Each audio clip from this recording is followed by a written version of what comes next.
We moved to Scheduling Pro, and that even alone increased our bookings, just having that new platform, and it's mobile friendly. And I would say the biggest thing is going where your customers are. And I don't see people giving up cell phones anytime soon.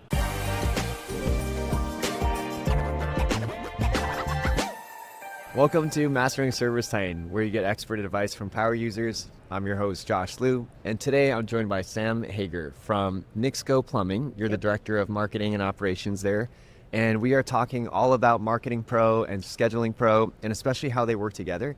And so, Sam, thank you so much for being here. Thanks for having me. I'm excited. Super pumped to be here. Yeah, I'm really excited to talk about this topic. I know most of our customers are already on Marketing Pro, and a lot of them are looking at Scheduling Pro, and especially how they work together.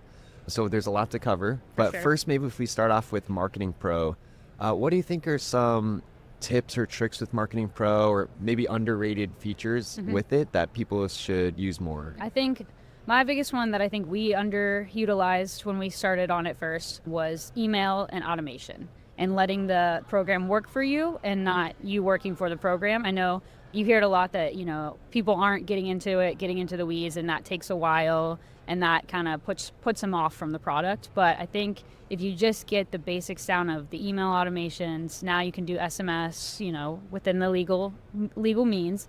We set up a bunch of email automations with email follow-ups. There's even a past due invoice one we have, membership renewals. There's a couple more we've got, and just letting those go and work for you. And then obviously, touch and optimize them over the course of a couple months or a year. But having that set and letting it work for you, that's really, really big for us and has really helped. There's been positive ROI on all of that. And yeah, I set it once and go, and so it's been awesome. Yeah. Okay, cool. With those email automations, let's say someone hasn't set up any automations, which one do you think they should start with? I would say the biggest one is unsold estimates and letting people follow up on them. Again, letting the system work for you. If you don't have someone that you can designate to do outbound calling, and you have someone that can at least get in there, you yourself, and set those up and then let those run. And you can set a drip campaign, have multiple ones go out over a course of a month or however long, that would be my biggest focus, because then you're getting revenue back, and you're not really having to put that much time into it. Okay, so yeah, unsold estimates, that makes sense, is like the priority if you don't have some kind of automation get those or unsold outbound leads. Yeah, get them re-engaged. Is there a particular, in terms of dripping that out, timing that you recommend or that you found works best? So our estimates, a lot of them are good for up to 30 days, but pricing changes, different things like that material. So we will hit someone the next day saying, hey, here's the link, having the link to the estimates in the portal. That's excellent, including that so they can do it all online. After that, it would be another 48 hours, and then we hit them again 9 days after the first one went out, just to kind of remind them, because we obviously, if an issue's more urgent, we don't want them to forget about it. So we try to keep it within, I would say 10 days is the 3 drip campaigns. Okay, gotcha. So 1 day, and then 2 days later, and then 9. Okay, all under 10 days, just to make sure you catch everybody. Yeah, we don't want to miss them. Yeah, and then I think we also have a SMS one set up, and that is at the end of 30 days. We run that just in case, they got busy, had other priorities come up. We just want to, keep on them. Okay, cool. Yeah. For the SMS campaigns, you mentioned something about the legal, because there's some are double opt-in or opt-in, or how does all that work, and making sure you're good there? I would love to say that I really know, but I think I'm still learning a lot. I know the big one for us is to focus on the transactional messages, and those are within, you don't have to have that marketing opt-in if it's transactional.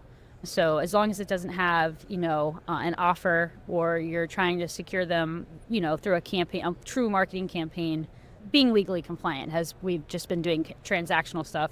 I have not moved into the fully marketing ones yet until I get a better grasp on that. I don't want to get down that road. Yeah, that makes sense. We are not lawyers, so this is not legal advice if you're listening to this. Please do not. Pursue it at your own risk. Every state's different, I think, and opt-ins and whatnot. So there's I think what you're saying, there's some communication that's categorized as transactional versus actually marketing campaigns. For example, maybe getting a coupon or a promo, that would categorize it as marketing, where in some states you need people to opt into those kinds. But I believe transactional, you're pretty safe. Yeah, so the ones where it says, here's your estimate, we're not proposing anything. There's no offer involved. we've already been in their home or we've already been with them and made that connection. So we're not sourcing them from a different area, like, a miscellaneous list, mailing addresses or anything. So that's where you're safe with those. Okay. Yeah. Makes sense. So that's a great one to start with, the unsold estimates, automating those campaigns and trying to capture every dollar. Don't drop those opportunities. Let's say someone's got that set up. What do you think would be next in line of priority? So we're just plumbing, but to kind of go outside of that, I know obviously we just have memberships, but service agreements, service plans, maintenance plans for HVAC, I think doors, even garage doors. I would set up a renewal campaign for that if they're not already automatically renewing, but also scheduling those maintenance agreements, scheduling those visits. You can do all of that and automate it through a campaign, and that might segue into the Scheduling Pro. Yeah, actually. Including that, yeah. Yeah, so how long were you all on Marketing Pro before you guys got Scheduling Pro? Let's see, I think we were on Marketing Pro pretty quickly after we moved to ServiceTitan, and then we capitalized on Scheduling Pro. We actually were on Schedule Engine. Oh, okay. Okay, and that was pretty quickly, probably a year into Marketing Pro, we were on Schedule Engine, and then when Schedule Engine became Scheduling Pro, we just moved right to that as well. Yeah. And how did you know you guys were ready for Scheduling Pro? Being a millennial, part of it was probably me pushing it based on what I wanted. I knew to, stay ahead, beat your competitors, what's the next thing coming, and to me that would have been online scheduling, and you can do it with Yelp and Resi, and so why can't we kind of thing. So I figured that's where the industry was going, because that's how I wanted it to be, so I was okay with it. That was when I knew that if we didn't do it, we were going to be missing out on customers.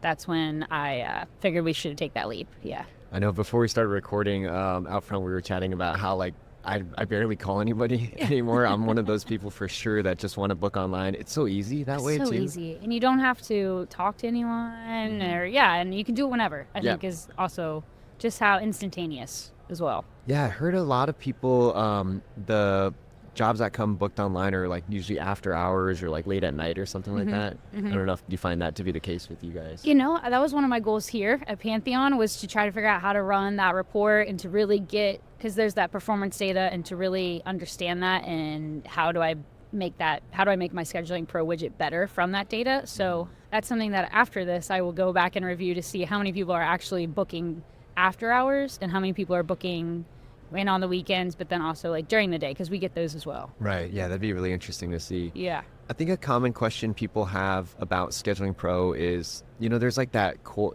in ServiceTitan Core. There's a book online thing that you can a widget or something like that. I believe so. It's pretty basic. Very basic. Yeah. I wanted to see. I think some people are confused or curious about what's the difference between Scheduling Pro and the basic online book scheduler. So I think there's a big difference, honestly. I think the first part would be, especially now, just how much more customizable it is over that basic widget. Now you can do logos, you can do your colors, your brand, and then and you can have all these questions built in and really control the flow and the touch points of where your customers are going to get them in the right spot.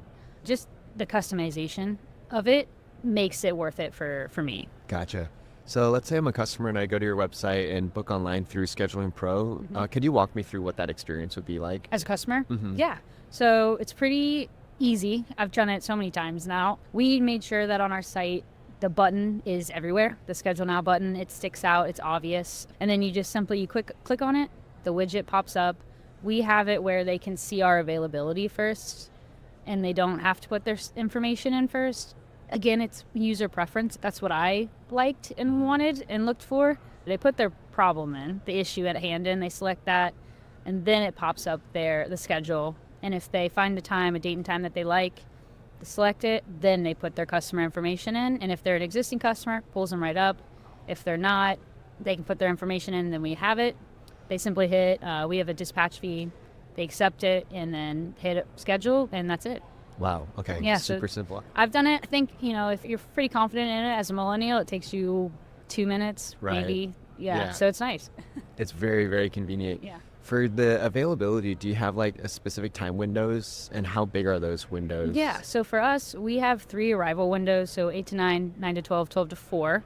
and it brings those right in. It shows them. We use adjustable capacity planning for the scheduler right now. We haven't moved to adaptive just yet, and it's been great. We've never had an overbooking, and obviously if we need a booking that day, if it shows it and it'll stop it on the board, so that'll be great for us, if we're waiting for a call to come in. Right. That is awesome. And actually those time slots seem pretty strategic. So you said you have an 8 to 9 and then a 9 to 12 and then a 12 to 4. Yes. How did you guys arrive at those time slots? That would be a question for my dad. Okay. He started it. Yeah. When I came in, I wasn't going to mess with that. Yeah. But I do like it because some people, they want to be in and out in the mornings, and other people, as they get into the later part of their day, they've got so much going on that window helps them a little bit. Yeah, I would imagine an 8 to 9 is a great, to me it seemed like 8 to 9, 9 to 12, and then the big one, 12 to 4. It gives your guys more flexibility in case jobs take longer or something like that. It helps us for sure. If that 8 to 9, they go in and they sell something that's going to take them 4 hours, we can move things around, push things down. Yeah, it keeps our board really flexible, and it just has worked out great for us. Yeah, because for some reason I thought like the availability would have been like just hour by hour or something like that, but I like how you guys set it up, and there's probably some strategic reason, so that makes sense. I'll have to go find out for you. How about in terms of setup? Like if you go back to the early days of when you first got Scheduling Pro, are there any lessons from that you can impart on people who are just starting out? Yeah. So when we started, I was super excited with it. Building it out took a while if you're kind of really nitpicky or specific about what you're wanting, but you can chat in and help, and like the support and the walkthroughs on the academy, like everything's great, the support there. So once you get it live, that was easy, honestly. It just took time. Then I got it on there and I was all excited. I thought, we were going to kill it. We were going to get like 50 online bookings. That did not happen. I was sitting there, I'm thinking, what is wrong? Why isn't this working? And I figured out that it was a lack of customer awareness or like education around it. They just didn't know that it was there for them. So we did a couple of different things. I sent out an email through Marketing Pro, and that helped generate to existing customers, hey, you can do this now. And here's the link, save it, whatever. The other thing I did that really, really helped us is we used our integration that we have with Mailshark, actually, and we sent out a postcard mailer with an offer, and the whole thing was just highlighting that we now have a book online feature on our website, and to maximize and to use that.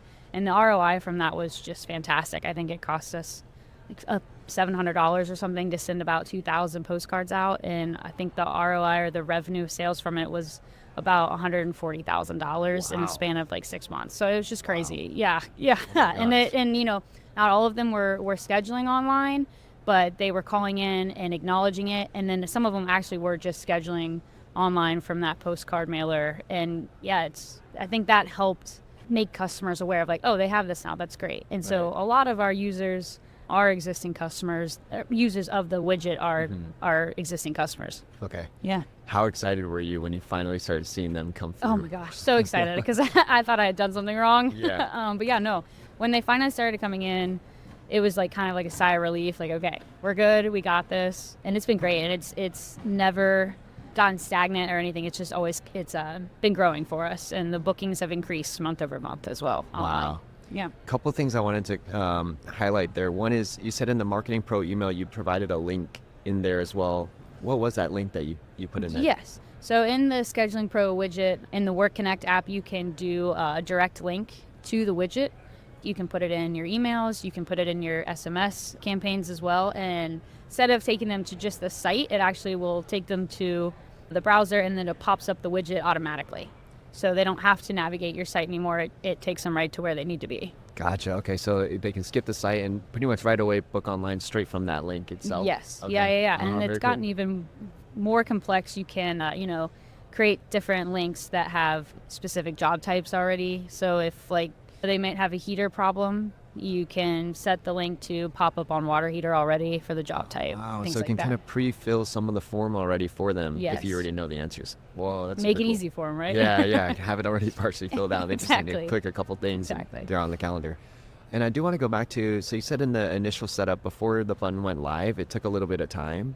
Is that because of the configuration and you had to select like what questions you wanted in there and options and stuff? Or? Yeah, I think the build out can be pretty intensive if you want it to be. I think there's some options that like the standard workflow. It'll give you, the basic options. But if you wanted to get more intense into it and really build it for your business, that's an option. And that's kind of where I went so that I could understand it and learn it and then maximize it from there. Yeah. Right. Okay. So it sounds like there's like an out of the box kind of flow. If you want, you can quickly just throw it up on the website.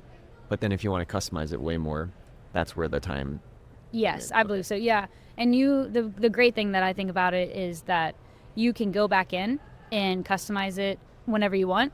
And then just hit save and it pushes it right to the site. Okay, cool. That's good to know because I'm the type of person who would have just been like, oh, out of the box. Yeah, let's just throw it out there and just see what happens. And then you get to it and it's, oh no, what did I do? Yeah. Did you have to make any tweaks to how you set it up along the way? Oh, for sure. Yes. As we went through and kind of determined what was easy or what's pushing people away from scheduling, are questions too confusing, or did we ask too many questions? Are there roadblocks? And then we would tweak from there. At first, we only had a plumbing category, and within that plumbing category, there would be 10, 15 different job types. Well, customers are just getting lost in all of that, so we would add multiple categories so that we had drain and then water heater. Easier for the customer to see, okay, yeah, I need to go here. This is my problem. Instead of having to hit just plumbing and scroll. Mm-hmm. That was one of the things. How quick can we make it for the customer? Gotcha. And so did you guys have too many options? Did you have to shrink it down, or you had too few and you had to add a few more? So we had too few of the one big category, so we added more categories. Gotcha. So that people could say, okay, yeah, my water heater's leaking. Here's water heater. That's my problem. And then, yeah. Okay. And then when people book online, do you still have anyone call to follow up with that customer or make any kind of connection there? Or do you just show up at the time? So when they book, it goes into our unassigned currently, and then we move it up. And then as soon as it gets moved up, a booking confirmation gets sent out. So a lot of times we do that instantaneously if we're in the office. And so right away, they're getting it within 5 to 10 minutes that, okay, yep, your appointment's been confirmed. And that's really taken away from people having to call and follow up. Sometimes we'll get the older customers that, are still a little bit hesitant, like, did I actually get an appointment or not? And so they'll call. But really, there's not been much confusion over any online bookings. Okay. I guess for it, Scheduling Pro, to me, maybe it's because I am also a millennial and I like booking. It seems like something that's just such a no-brainer. Mm-hmm. But if anyone's on Marketing Pro and they're just hesitant about Scheduling Pro for some reason, what would you say to those folks? We were on Schedule Engine, and it was a very basic software. And then we moved to Scheduling Pro, and that even alone increased our bookings, just having that new platform, and it's mobile-friendly. And I would say the biggest thing is going where your customers are. And I don't see people giving up cell phones anytime soon. And so everyone's on their phone all the time, constantly. And that's the way the world is going to be going. So why not be there already when it gets there, if it's not already? So yeah, I think you need to be visible where your customers are and do what they want. It's all about them. And booking online is where it's at, in my opinion. Yeah. Yeah, I think so. Are there any people who should not use Scheduling Pro or an online booking? If you are aware that your customer or your target market, your demographic is an older audience, I wouldn't put sole focus on just booking online. Obviously, still maintain a call center, CSRs, and it's just an added benefit. I don't think I would shy away from it, though, because obviously you can't just survive on an older target market. But yeah, I think that could cause some confusion if you know that, I'm sending out mailers because that's all they respond to. Emails don't work for this generation or for that target market. I may be a little bit more hesitant about that, depending on where you're located. Yeah. And probably be very few people, I imagine. I don't think so, right? Yeah. Besides the website, is there anywhere else that people can book online for? Yeah, actually. We put the QR code on our truck wraps. Oh, okay. Yeah, so on the back it says scan to book online, and it's on the backs only. I haven't figured out a way to actually see if it's been working, attributed to that, but it's there. And yes, it's there to get them to have an action, but also to me it's more branding as well, hey, we can book online, and you're seeing that on our truck. So that's where it is. We also have it on, we have water heater stickers or stickers that we put around. We have QR codes on those as well. So I have tried to throw them everywhere. That's really smart because like you said in the beginning, when you just had it on the website, there's some education that needs to happen as well, and that can take time. So I think that's smart to put it on the trucks and on the sticker on the water heater. Mm-hmm. Yeah. Okay. It's been a trial and error, like where is it going to work? So we've thrown it everywhere probably. Okay. Yeah. Very cool.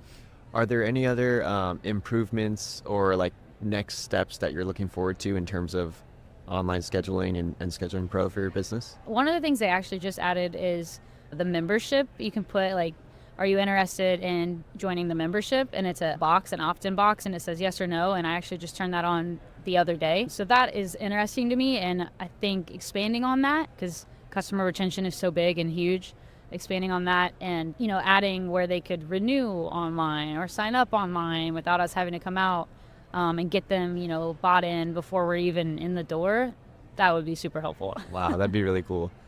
And I think I heard an update. I don't know if it was announced here at Pantheon or maybe before. Is there some kind of like abandoned cart, like automated text follow-up or something with Scheduling Yes, Pro? yeah, Okay. I signed up for that, so hopefully I get in on it. That would be very helpful too.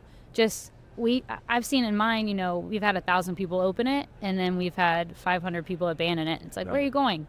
So having a text go out after, again, automation, people aren't having to do it on their own. A follow-up will maximize the scheduling widget even more.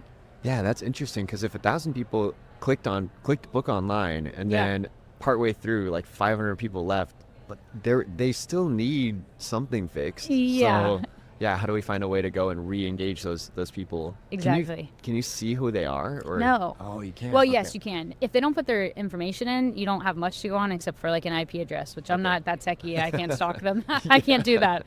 You have like my dad will look at it and be like, so what are you not doing right? And I'm like, I don't know. So having that already be automated, then you don't have to go and look all that up for yourself. Yeah. Okay. Got it. So if they include their email or phone number, then you that's can see some way we can.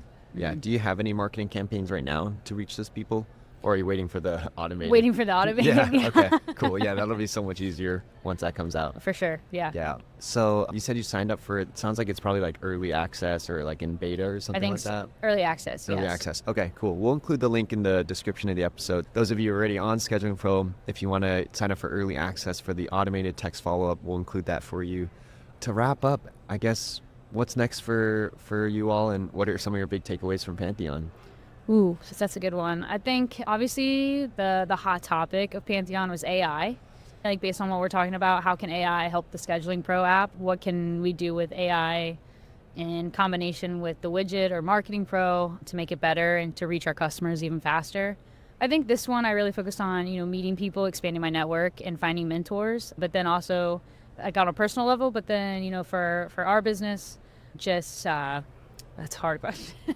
I know there's so much. There's so many new things. Like so I feel like many every new session things. there's like Yeah. 5 or 10 other like. The big one, I think, Atlas. Oh, like, okay. What does that look like in, finally getting a hold of it potentially and really hoping that maximize how we use ServiceTitan. My favorite thing is to drive ServiceTitan like Ferrari and not like Volkswagen Bug. Sorry for people that drive those. But so I've really been focused on maximizing how we use it. Very cool. There's going to be a lot of people listening who are not at Pantheon, so they might not know what Atlas is. Oh. How would you, in your own words, describe what Atlas is? I would say it's ChatGPT for ServiceTitan. It's your all-in, built-in go-to. He'll be your best friend, I think, to navigate ServiceTitan for the upcoming, years to come for sure. Yeah, Awesome. It sounds like he's only going to get better as he grows. Yeah, I got a glimpse of Vahe's keynote when he was demoing it. Hey, Atlas, and just ask whatever you want. It'll go find all the information you need. Yeah. Technicians can do it in the field. So crazy, but it'll be very cool. I think our technicians will really like it for sure. yeah, and maybe it can save some time. Instead of them having to call the office for something, they can just ask Atlas. And That would be nice. It would save us some time too. yeah. So lots to look forward to. Sam, thank you so much for joining us today and for sharing your wisdom and all the lessons along the way. Thank you. Hopefully someone can take something away from it. I'm sure they will.